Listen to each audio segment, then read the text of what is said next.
नमस्कार, नवभारत टाइम्स में आपका स्वागत है। आपके साथ मैं हूं विनीत त्रिपाठी।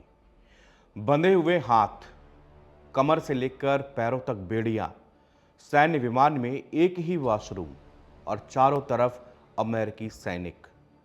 40 घंटे का दर्दनाक सफर। ऐसा सलूक तो किसी आतंकवादी के साथ किया जाता होगा, मगर अमेरिका से भारत भेजे गए प्रवासियों के साथ कुछ इसी तरह का या इससे भी ज्यादा बुरा बर्ताव किया गया। लोकसभा और राज्यसभा में हंगामा चल रहा है। सरकार से सवाल पूछा गया, मगर जो 104 भारतीय वापस आए हैं वो भी किसी कम सदमे से नहीं गुजर रहे। उनकी आप बीती सुनकर हम आप कोई भी भावुक हो जाएगा।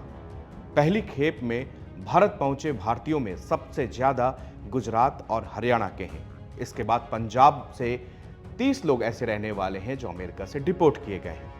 पंजाब के होशियारपुर जिले के थालिया गांव के 40 वर्षीय हरविंदर सिंह की पत्नी कुलजिंदर कौर ने धोखेबाज ट्रैवल एजेंट के खिलाफ आवाज उठाई है। दरअसल सरकार को यहीं पर कार्रवाई करने की जरूरत है। आज जो भारतीय अवैध तरीके से वहां पहुंचे हैं उनमें से ज्यादातर के साथ में धोखा हुआ है, और ये धोखा करने वाले हैं एजेंट।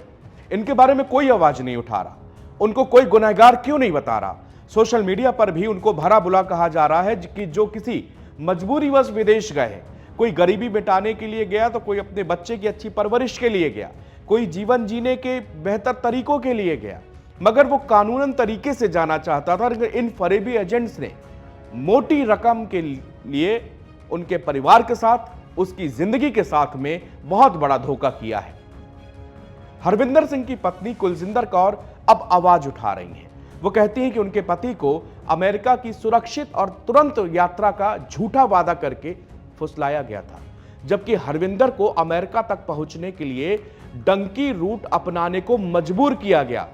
हरविंदर सिंह ने 10 महीने की कष्टदायक यात्रा की है।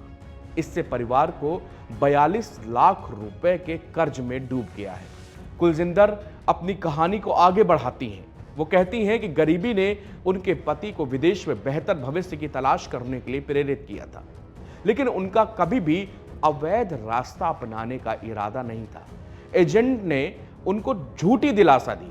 एजेंट ने उन्हें आश्वासन दिया था कि हरविंदर सिर्फ 15 दिनों में अमेरिका पहुंच जाएगा, लेकिन इस प्रक्रिया के लिए 42 लाख रुपए की मांग की गई। यह रकम जुटाने के लिए परिवार ने अपनी एकमात्र 1 एकड़ की जमीन थी, उसको भी गिरवी रख दी। जब इससे भी वो पैसा नहीं पूरा हुआ तो लोगों से भी कर्ज लिया।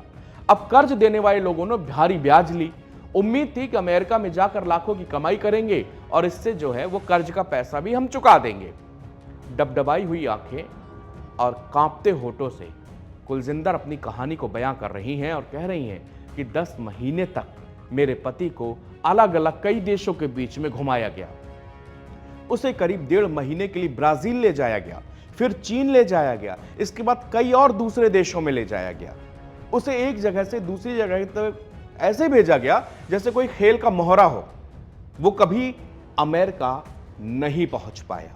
पति हरविंदर ने अपने परिवार के लिए हर जोखिम झेली।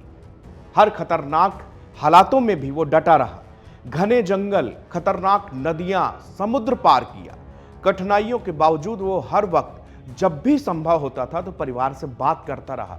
वो अपने कष्टदायी सफर की कुछ वीडियो बनाकर अपनी पत्नी के मोबाइल पर भेजता रहा। जहां भी संभव हो पाता वो वीडियो उनको फॉरवर्ड करता। उसने आखिरी बार अपने परिवार से 15 जनवरी को बात की थी, जिस दिन वो मैक्सिको से अमेरिका में प्रवेश करने की तैयारी कर रहा था। हरविंदर पिछले साल अप्रैल में घर से चला गया था और जनवरी के मिड तक यानी 15 जनवरी तक अपने परिवार के संपर्क में था। उसके निर्वासन की खबर कुलजिंदर के लिए एक सदमा थी। उसे इस बारे में जब पता चला तो जब उसको गांव वालों ने बताया कि वो बुधवार को अमेरिका से वापस भेजे गए 104 निर्वासितों में से एक है। कुलजिंदर आगे कहते हैं कि उसके साथ हुई इस घटना के लिए सिर्फ और सिर्फ कोई जिम्मेदार है तो वो ट्रैवल एजेंट है, जो कि उसके गांव का ही है। वो उसका दूर के रिश्तेदार भी लगता है। कुलजिंदर का कहना है कि पिछले महीने हरविंदर से संपर्क टूटने के बाद उन्होंने उस ट्रैवल एजेंट के खिलाफ गांव की पंचायत में शिकायत भी दर्ज कराई थी।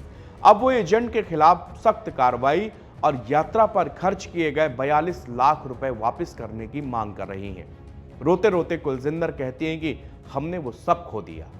हम केवल अपने बच्चों के, जिनकी उम्र 12 साल का एक बेटा, 11 साल की एक बेटी है, उनके बेहतर भविष्य चाहते थे। इसके बजाय हमारे पास कर्ज और दिल टूटने के अलावा हमको कुछ नहीं मिला। कुलजिंदर ने खुलासा किया कि एजेंट ने हरविंदर की यात्रा के हर कदम में पैसे ऐंठे, जिसमें से 2.5 महीने पहले ही ग्वाटेमाला में रहने के दौरान 10 लाख रुपए का अंतिम भुगतान भी शामिल है। यानी कि 10 लाख रुपए परिवार वालों ने 1.5 महीने पहले ही दिए ट्रैवल एजेंट को। हरविंदर के जाने से पहले परिवार पट्टे पर जमीन लेकर खेती मवेशी पालन करके अपनी मामूली तरह से जीवन यापन कर रहा था। छोटा भाई भी था उसका, वो भी किराए पर जमीन लेकर और उस पर खेती करता था, लेकिन उनकी जो कमाई थी वो इतनी नहीं थी कि उससे हाई फाई मतलब पढ़ाई हो सके, बेहतर भविष्य सुनिश्चित करने के लिए पर्याप्त नहीं था। हरविंदर के बुजुर्ग माता पिता, जिनकी उम्र पिता की 85 वर्ष है और 70 वर्षीय माँ है, वो दोनों भी अभी खेतों पर ही काम करते हैं। अब कुलजिंदर अधिकारियों से हस्तक्षेप करने की, उन्हें अपना पैसा वापस दिलाने में मदद करने की गुजारिश कर रही हैं। कुलजिंदर कहती हैं कि सरकार को ऐसे एजेंटों के खिलाफ कार्रवाई करनी चाहिए जो लोगों की हताशा का फायदा उठाते हैं। ये मैं इसलिए बोल रही हूं ताकि कोई और परिवार हमारे जैसा कष्ट न झेले। यहां पर कुलजिंदर की कहानी खत्म होती है, लेकिन अब मैं आपको बताऊं कि ये सिर्फ एक कुलजिंदर की कहानी नहीं है। ये से सैकड़ों कुलजिंदर हैं जिनके घर वाले, जिनके परिवार वाले ऐसे डंकी रूट्स के सहारे विदेशों में दाखिल हुए हैं। मैं इसका चश्मदीद गवाह खुद हूं, इसलिए क्योंकि हरियाणा में इलेक्शन कवरेज के दौरान जब हम तमाम जिलों में जा रहे थे, उस समय हमने एक दृश्य देखा। दृश्य यह था कि जितनी दुकानें परचून की नहीं थी, उससे कहीं ज्यादा एजेंट्स की दुकानों के पोस्टर जगह जगह लगे थे। अमेरिका जाएं, कनाडा जाएं, ऑस्ट्रेलिया जाएं, किस लिए जाएं? अमेरिका में मोटी रकम कमाने के लिए। कमाई के साधन क्या है? ट्रक ड्राइवर्स बनने के लिए सबसे ज्यादा लोग जाते हैं अमेरिका का रूट पकड़ते। लेकिन ये ट्रैवल एजेंट्स उनसे बताते हैं कि हम आपको वैध तरीके से भेजेंगे, लेकिन एक बार इनके हाथ में पैसा आ जाने के बाद फिर ये आपको इसी तरह जो कहानी कुलजिंदर ने बयां की, ऐसा ही सबके साथ सलूक किया जाता है।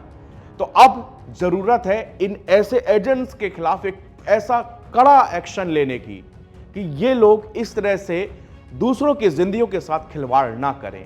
और जिस तरह से कुलजिंदर आज कह रहे हैं कि उनके पास अब सिर्फ आंसुओं के सिवा और भारी भरकम कर्ज के सिवाय कुछ नहीं बचा।